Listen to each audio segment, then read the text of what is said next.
안녕하세요. 어디 털어놓기 창피한 제 과거사 이야기라고자 이렇게 사연을 보내게 되었어요. 아무리 어렸을 때라지만 참 철없던 짓만 골라서 하고 다녔던 터라 이걸 다 듣고 나면 여러분들이 오히려 저를 욕할지도 모르겠습니다. 하지만 지금은 제대로 정신을 차렸고 이 사건으로 배운 교훈 덕에 남에게 피해주지 않기 위해 열심히 노력해왔습니다.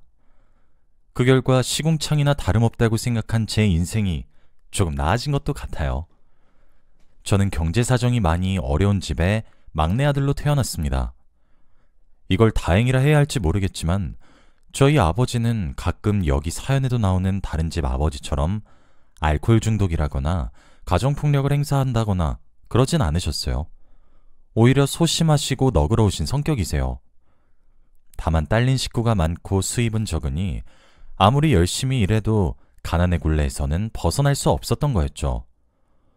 어머니까지 식당 일과 청소부 일을 번갈아 하시며 생계에 보탬이 되려 했지만 고작 그 정도 수입 가지고는 택도 없었습니다. 제 위로는 누나만 4명이 있는데 아무래도 저희 부모님이 옛날 분이시다 보니 계속 아들을 가지시려다 결국 늦둥이로 저를 보게 되신 거였어요. 누나들에겐 미안하지만 덕분에 저는 어려운 집안 환경 속에서도 먹고 싶은 거 잘 먹고 하고 싶은 거 다 하며 살았습니다.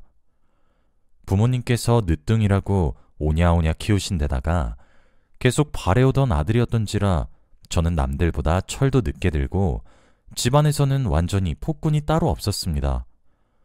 밥 차려와라, 이거 해달라, 저거 해달라. 누나들을 완전 종처럼 부려먹었었어요.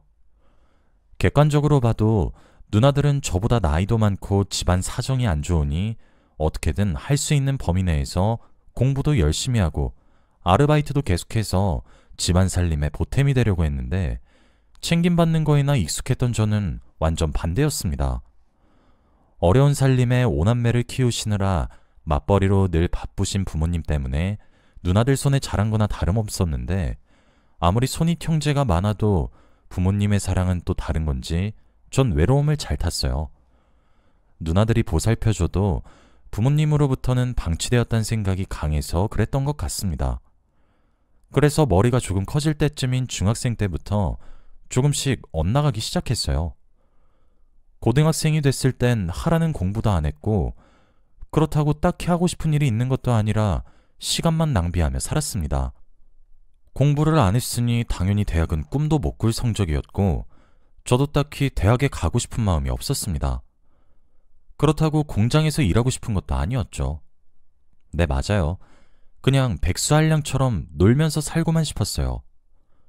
부모님이 죽어도 대학은 가라고 말씀하셨지만 그것마저 무시했었습니다. 누나들은 여상에 가서도 공부를 잘해서 은행원이니 공무원이니 나름대로 사회에서 한 사람 몫을 착실히 해내고 있었는데 저는 이해가 안 갔어요. 이해가 안 갔다기보다는 자기들이 직접 돈을 벌어서 먹고 살아야 할 누나들이 불쌍했습니다. 전 아무것도 안 해도 누나나 부모님이 먹여 살려주셨으니까요. 운 좋게 얼굴도 나름 반반하게 잘 타고 태어나서 주변에서 인기도 많다 보니 부모님이나 누나가 주시는 용돈으로 대낮부터 바나 술집에 가서 술을 퍼먹고 여자들이랑 놀기도 하면서 밤이나 되어야 지끈거리는 머리를 부여잡고 집으로 돌아오곤 했습니다. 그렇게 답도 목적 의식도 없는 인생만 살다 보니까 계속 놀기만 하는 것도 지루하더군요. 그래서 친한 술집 사장님의 제안으로 바텐더 일을 시작하게 되었습니다. 사실 말이 바텐더였지 술보다는 얼굴 반반한 남자들을 데려다 놓고 돈 많고 인생 지루한 사모님들 말상대나 하는 일이었습니다. 그러다가 그 여자를 만나게 되었습니다. 어떻게 보면 제 인생에 가장 큰 영향을 끼쳤다고 할 수도 있는 그 여자요. 그 여자는 나름 규모 있는 기업 대표의 와이프였는데 처음 왔을 때부터 저를 지목하더니 제가 마음에 들었는지 자주 가게를 찾아오더군요. 팁도 두둑하게 주는 단골 손님이라 전 나쁠 게 없었습니다. 술은 늘 일정량 마시고는 멀쩡한 상태로 돌아가던 사람이었는데 어느 날은 독한 술만 계속 시키더니 술에 취해 제게 이런저런 이야기를 하더군요. 그 여자가 기업 대표의 아내인 사실도 그때 처음 알았습니다. 그 여자도 못지않게 돈 많은 집안 사람이라 둘이 사랑하지도 않는데 서로 결혼했다 하더군요. 그 여자는 저보다 나이가 23살이나 많았는데 넘쳐나는 돈으로 계속 관리를 받는 건지 아니면 타고난 동안인 건지 겉으로 보기에는 그렇게 나이 들어 보이지 않았습니다. 자기 신상을 한번 털어놓으니 그 뒤부터는 자기가 살아왔던 이야기를 할 때 망설이는 기색도 없더군요. 그렇게 얘기를 오래 들어주다 보니 손님과 바텐더의 관계이긴 했지만 알게 모르게 내적 친밀감이 쌓였습니다. 그러던 하루는 그 여자가 올 시간이 됐는데도 안 와서 무슨 일이 생긴 건가 생각했어요. 뭐 오늘 안 오면 내일이나 다른 날 오겠지. 대수롭지 않게 여겼는데 그 여자는 일주일이 넘도록 가게를 찾지 않더군요. 늘 얼굴을 비추던 손님이 안 오니 마음에 걸렸습니다. 안 온 지 10일째 되던 해 그 여자가 다시 가게를 찾았더군요. 왜 이렇게 오랫동안 안 오신 거냐? 저번에 제가 무슨 실수라도 했던 거냐 물으니 아니래요. 그냥 기분 전환 겸 해외여행을 다녀왔다고 하더군요. 저는 해외여행은커녕 단 한 번도 비행기를 탄 적이 없어서 저도 모르게 와, 좋겠다 하고 말해버렸죠. 그랬더니 그 여자는 조금 놀라서 저를 보고 해외여행 안 가봤냐고 묻더군요. 그렇다고 대답하니까 그 여자가 조금 고민하더니 대뜸 자기랑 만나보지 않겠네요. 자기랑 만나면 해외여행도 마음껏 시켜줄 수 있고 먹고 싶은 거며 갖고 싶은 것도 다 가질 수 있다고요. 자기도 마침 심심한 데다 자기를 두고 바람 피우는 중인 남편 때문에 자존심 상하고 남편한테 복수하고 싶은 심정인데 잘 됐다면서요. 솔직히 처음엔 당연히 거절해야 한다고 생각했습니다. 그런데 그 여자가 가게를 찾지 않은 며칠간 저도 모르게 그 여자가 언제 올지 계속 기다리고 있었다는 사실을 깨달았습니다. 팁을 많이 주는 단골 손님이어서가 아니라 그건 인간 대 인간의 감정이었어요. 결국 저는 그 여자의 제안을 받아들였고 우습지만 정식으로 그 여자의 내연남이 됐습니다.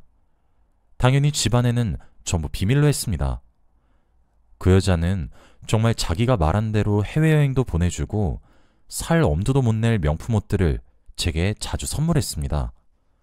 겉으로 보기에 주름살도 없고 객관적으로 나쁘지도 않았던 외모였던지라 그 여자의 내연남 역할을 해주던 저는 정말로 그 여자를 사랑하게 되었습니다. 그건 그 여자도 마찬가지였습니다. 제가 누나들 사이에서 보살핌 받으며 자랐다 보니 저를 챙겨주는 연상인 여자의 존재가 익숙해서 어쩌면 이렇게 될 수 있었는지도 모르겠습니다. 그래도 내연남이란 위치가 썩 당당한 것은 아니라 하루는 제가 남편에게 우리 사이가 들키면 곤란하지 않냐 물으니 그 여자는 웃으면서 그럴 일 전혀 없다고 집안끼리 말 맞춰서 결혼한 거지 서로 감정 없고 서로 다른 사람이랑 바람 피우는 것도 각자 터치하지 않기로 약속했었대요. 정략 결혼 후에 서로 감정 없는 것까진 그렇다 치지만 그래도 부부 사이인데 바람 피우는 것까지 터치하지 않는다니 돈 많은 사람들은 사고방식도 남다르구나 생각했었습니다. 어쨌든 저는 그 여자의 내연남으로서 하고 싶은 거, 갖고 싶은 거, 먹고 싶은 거 전부 그 여자 카드로 긁으며 신나게 살아왔습니다. 장장 6년을 그렇게 살아왔습니다. 그동안 그 여자로부터 집도 받고 생활비도 받아왔어요. 부모님이랑 누나들은 네가 무슨 돈이 있고 직업이 있어서 집을 나가겠다는 거냐 의아해하셨지만 다 알아서 하는 방법이 있다고 하곤 부모님 집을 나왔습니다. 남들은 취업 준비다 사회생활이다 뭐다 해서 잔뜩 스트레스 받을 동안 저는 제가 원하던 대로 일도 안 하고 백수한량처럼 남의 카드를 긁고 다니니 마음이 정말 편했습니다. 이게 다 운 좋게 잘 타고난 얼굴덕이란 생각이 들었죠. 인생이 쉬어도 너무 쉬었습니다. 솔직히 부모님 집을 나와서 그 여자가 마련해준 아파트에서 사는 동안 누나들이나 부모님 생각은 거의 나지 않더군요. 오히려 더 이상 가난하지 않아도 된다는 사실이 기뻤습니다.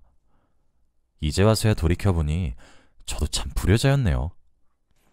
그러던 어느 날 평소처럼 그 여자랑 같이 밥을 먹는데 음식을 씹다 말고 표정이 급격히 어두워지더니 갑자기 손바닥으로 입을 틀어막고 자리를 박차고 뛰쳐나가더군요.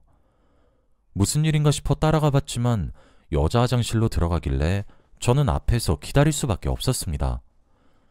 화장실을 나온 그 여자에게 괜찮냐 물으니 그냥 속이 좀 안 좋아서 그런 것 같다고 대꾸하더군요. 그래서 그런가 보다 하고 그 일은 그렇게 기억 속에서 잊혀져 가는 듯 했습니다. 그런데 며칠 뒤 그 여자가 다급한 목소리로 제게 임신 소식을 전하더군요. 깜짝 놀랐습니다. 전 내연남 처지라 마냥 기뻐할 수도 없었어요.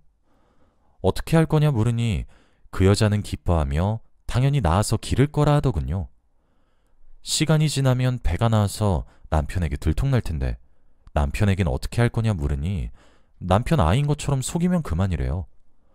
아마도 그 여자는 저와의 사이에서 생긴 아이를 남편 호적에 올릴 생각이었던 것 같습니다. 제게 반갑지만은 않은 생각이었지만 현실적으로 제가 반대할 입장도 못 되고 그때 저는 하나이의 아버지네 먼애하는 것보다는 그냥 이 여자 내연남으로 편하게 살고 싶다는 생각이 더 컸어요. 그래서 그 여자 뜻대로 내버려뒀습니다. 나중에 아이가 보고 싶어지면 그 여자에게 부탁해서 따로 보면 되는 일이니까요. 남편도 어떻게 잘 속아 넘어갔는지 소란 없이 그 여자는 아이 태교에만 집중하더군요. 가끔씩 그 여자가 제 집에 들르는 텀이 길어지긴 했지만 임신 중이니 최대한 조심하려는 건가 보다 싶어서 하염없이 기다렸습니다. 드디어 출산일이 다가오고 그 여자는 15시간이 넘는 진통 끝에 작고 귀여운 딸을 낳았습니다. 물론 저는 그 순간을 함께할 수 없었습니다. 내연남 신분이니 어쩔 수 없다고 생각은 했지만 막상 제 아이가 태어나는 순간도 직접 볼 수 없다 생각하니 어쩐지 억울했습니다. 그때쯤부터 그 여자와 정식으로 결혼하고 싶다는 욕심이 생긴 것 같아요. 집도 따로 있고 이제 아이까지 생겼겠다. 정략 결혼인데다 감정 없는 남편보다 제가 진짜 가족에 더 어울린다고 생각했거든요. 하지만 제가 남편과 이혼하고 저와 결혼하자는 뉘앙스의 이야기를 꺼낼 때마다 그 여자는 집안끼리 사업 문제도 얽혀 있는 거라 이혼이 말처럼 쉽지 않다고 단호하게 말하더군요. 제가 너무 실망해 있으니 그러고 보니 한동안 자기 임신해서 저까지 여행 못 가지 않았냐며 이참에 머리 식힐 겸 여행이나 다녀오라 하더군요. 저도 싫지 않아서 그날로 비행기 티켓을 끊고 태국 여행 준비를 했습니다. 필수는 아니지만 최근 목 주변이 보기 싫을 정도로 퉁퉁 잘 붓길래 혹시나 갑상선에 문제가 있는지 걱정도 되고 말라리아 예방 접종도 맞을 겸 병원에 방문해서 혈액 검사랑 예방 접종 이것저것 했어요. 며칠이 지나 검사 결과가 나와서 병원에 다시 방문했습니다. 그런데 혈액 검사 결과 남성 호르몬 분비에 문제가 있다며 남성 호르몬 수치가 너무 낮은데 혹시 무정자증이나 불임일 수 있다고 정밀 검사를 받아보겠냐 하더군요. 저는 딸도 있는 마당에 혹시 무정자증이겠나 싶었지만 고아남이나 다른 심각한 질병일 수도 있다는 의사의 말에 정밀 검사를 받았습니다. 그런데 검사 결과가 충격적이었습니다. 제가 무정자증이라더군요. 그럼 제 딸은 대체 어떻게 생긴 거랍니까? 검사 결과가 믿겨지지 않아 의사분께 간곡히 부탁을 해서 다시 검사를 해도 결과는 똑같았습니다. 어쩌면 딸이 제 아이가 아닐 수도 있다는 생각이 들었어요. 그래서 다음날 그 여자가 딸을 데리고 제 집에 왔을 때 딸의 머리카락을 몰래 뽑아 친자검사를 의뢰했습니다. 예정되어 있었던 태국 여행은 바로 취소한 지 오래였죠. 혹시나가 역시나였습니다. 결과지를 보니 유전자 검사 결과 딸과 저의 친자관계가 일치하지 않습니다 라고 적혀 있더군요. 머리가 핑 돌았습니다. 저는 모르는 또 다른 내연남이 있는 건가 싶었어요. 결국 전 사실을 파헤치기 위해 그 여자를 미행하기로 결심했습니다. 마침 저희 집에 들렀다가 얼마 있지도 않고 급한 일이 있다며 가봐야 한다기에 아무렇지 않게 보내고 몰래 뒤를 밟았습니다. 그 여자가 도착한 곳은 자기 남편이 경영자로 있는 회사였습니다. 따로 볼 일이 있어 잠시 들린 건지 아니면 제가 또 다른 내연남을 만나러 간다고 착각한 건지 고민하고 있는데 회사 입구에서 그 여자 남편이 나오더군요. 그 여자가 술집 손님일 적에 핸드폰으로 결혼사진을 보여줬어서 남편 얼굴은 이미 알고 있었습니다. 그런데 그 여자는 남편을 보자마자 활짝 웃으며 서로 대화를 주고받더군요. 그 여자만 그런 것이 아니라 그 여자의 남편도 그 여자로부터 딸아이를 건네받고는 누가 봐도 화목하고 단란한 가정의 모습을 하고 아이를 어르고 달래는 겁니다. 그제서야 깨달았어요. 어쩌면 제 딸인 줄 알았던 저 아이가 그 여자와 그 여자 남편 사이에서 난 딸일 수도 있겠다 하는 생각이요. 저는 차마 현장을 덮칠 생각도 하지 못하고 휴대폰으로 그 모습을 찍어두기만 했습니다. 그리고 다음날 그 여자를 불러서 솔직하게 털어놨어요. 남편과의 다정한 모습을 다 봤다고요. 친자검사 결과지를 내밀며 딸이 제 아이가 아닌 것도 아는데 이게 어떻게 된 거냐고 화를 내니 그 여자는 당황하는 기색도 없이 한숨을 한번 푹 쉬더니 결국 다 알아차렸냐고 말하더군요. 맞아, 네 아이 아니야. 나랑 남편, 작년 말에 남편이 한번 크게 아프고 난 후로부터 남편이 정신 차렸는지 나한테 잘하더라고. 그래서 사이가 점점 좋아졌어. 그동안 남편을 완전히 믿을 순 없었지만 이제 딸도 생기고 늦었지만 정말 가족처럼 살아보려고 해. 무슨 말도 안 되는... 혹시나 해서 말하는 거지만 남편한테 그동안 있었던 일 폭로할 생각하지 마. 그래봤자 어차피 너도 상간남으로 고소당할 거고 그게 아니더라도 내 쪽에서도 공갈 협박이란 재산 갈취로 소송할 거니까. 그동안 너도 내 돈 충분히 많이 썼잖아. 양심이 있으면 너도 그런 짓은 안 하겠지. 정말 억울한 건 뭔지 아세요? 그동안에 제 마음과 시간이 부정당한 것 같아 미칠 것 같은 와중에도 그 여자가 하는 말은 틀린 게 없다는 거예요. 따지고 보면 그 여자와 그 여자 남편이 합법적인 혼인관계고 제가 내연남인데 당사자들이 합법적인 혼인관계를 유지하겠다는데 제가 뭘 할 수 있겠습니까? 며칠 지나니 제가 살던 집도 그 여자가 알아서 처분했더군요. 갑자기 수중에 땡전 한 푼 없이 본가로 다시 돌아가니 한순간 꿈을 꾸다 깨어난 것 같았습니다. 부모님과 누나들은 다시 돌아온 절 보고 그동안 어떻게 살았냐며 무슨 일 있었냐고 묻는데 너무 창피해서 입을 뗄 수가 없더군요. 한 부잣집 사모의 내연남으로 그동안 팔자 좋게 놀고 먹었다고 가족에게 어떻게 말하겠습니까? 정신을 차려보니 30이 넘은 나이에 할 줄 아는 것도 경력도 아무것도 없이 나이만 먹었더군요. 그동안 인생을 너무 쉽게 봤구나 하는 생각이 들었습니다. 늦게나마 일을 시작하려니 학력과 경력이 부족한 저를 받아주는 곳 중에 그나마 제가 할 수 있는 건 택배 일밖에 없더군요. 매일 무거운 택배를 나르고 하다 보니 이리저리 다치기도 했지만 월급을 받을 땐 처음으로 제대로 된 일을 하고 돈을 받았다는 사실이 감격스럽기도 했습니다. 결과적으로 전 온갖 우여곡절을 다 겪은 데다 인생의 가장 아름다운 시기를 낭비했지만 그 또한 하나의 경험이 되어 제대로 된 삶을 살게 해주는 원동력이 되었네요. 지금 그 사람들은 어떻게 사는지 잘 모르겠습니다. 마지막으로 소식을 들은 게 4년 전쯤 신문에서 본 거였는데 참 아이러니한 게 그렇게 잘 살겠다고 해놓고는 얼마 안 있어 이혼을 하고 대규모 재산분할 소송 때문에 화제가 되어 뉴스에 나온 거였죠. 아무리 생각해도 제가 이해할 수 없는 세상에 사는 사람들인 것 같아요. 뭐 돈이야 많을 테니 알아서 잘 살 테지만요.